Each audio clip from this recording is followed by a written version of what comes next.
ఓం నమ శివాయ. హరి ఓం శ్రీ మాత్రే నమ. అందరికీ నమస్కారం. ఆధ్యాత్మిక జ్ఞానం ఛానల్కి స్వాగతం, సుస్వాగతం. ఇవాల్టి వీడియోలో శివ తాండవ స్తోత్రం పఠిస్తే సకల ఐశ్వర్యాలు పొందుతాయి.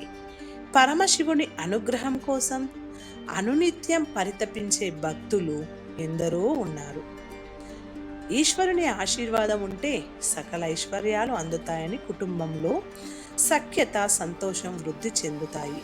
శివుడు ఎంతో ఇష్టమైన శివ తాండవ స్తోత్రాన్ని పఠించడం వల్ల ఆయన అనుగ్రహాన్ని సులభంగా పొందవచ్చు అన్న నమ్మకం. ఈ వీడియో పూర్తి చూడండి. మీకు వీడియో కానీ నచ్చినట్లయితే షేర్ చేయండి. కొత్తగా చూస్తున్న వాళ్ళైతే సబ్స్క్రైబ్ చేసుకోండి. ఇవాల్టి వీడియోలో శివుడి ఆజ్ఞ లేనిదే చీమైనా కుట్టదట. అటువంటి గొప్ప భగవంతుడు పరమశివుడు. శివానుగ్రహం ఉంటే వ్యక్తి జీవితం ఎంతో సంతోషంగా, సుఖంగా ఉంటుందని, కుటుంబ సంబంధాల్లో ఎలాంటి సమస్యలు రావు అని భక్తుల నమ్మకం. అలాంటి శివుడిని ప్రసన్నం చేసుకునేందుకు భక్తులు పూజలు, వ్రతాలు, కఠిన ఉపవాస దీక్షలు చేపడుతూ ఉంటారు. మహాశివుడిని ప్రసన్నం చేసుకునేందుకు శివతాండవ స్తోత్రం చాలా బాగా సహాయపడుతుంది. ప్రదోష సమయంలో శివతాండవ స్తోత్రం పఠించడం, వినడం శివుని అనుగ్రహం లభిస్తుంది. ఆయన దివ్యశక్తితో మీ ఇంట శుభాలు కురుస్తాయని శాస్త్రం చెబుతుంది. అంతేకాకుండా మీలోని బలహీనతలు, భయాలు పటాపంచలు అయిపోతాయట. ప్రదోష వేళలో శ్రీ శివతాండవ స్తోత్రాన్ని ఎవరు చదువుతారో వారి కుటుంబం ఐశ్వర్యం, ఆనందంతో తులతూగుతుంది. అటువంటి శివతాండవ స్తోత్రం ఇప్పుడు మీకోసం. శివతాండవ స్తోత్రం. ఈ శివతాండవ స్తోత్రాన్ని నేను డిస్క్రిప్షన్లో ఇస్తాను, మీరు చూసుకొని చదవవచ్చు.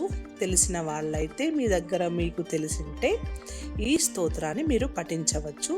తెలియని వాళ్ళు నేను డిస్క్రిప్షన్లో ఇస్తాను, మీరు చూసి చదివేయచ్చు. ఎందుకంటే ఇది చాలా పెద్దగా ఉంది. ఈ స్తోత్రం నేను ఏదైనా తప్పుగా చెప్పినా కూడాను మీకు కన్ఫ్యూజన్ ఎందుకు అనేసి నేనైతే ఇది డిస్క్రిప్షన్లో ఇస్తాను, మీరు చూసి చదువుకోవచ్చు. ఈ శివ తాండవ స్తోత్రాన్ని మహాశివునికి పరమ భక్తుడైన రావణుడు రచించాడట. ఈ స్తోత్రంతోనే ఆయన మహాశివుని అనుగ్రహం పొంది అనేక వరాలు పొందాడని పురాణాలు చెబుతున్నాయి.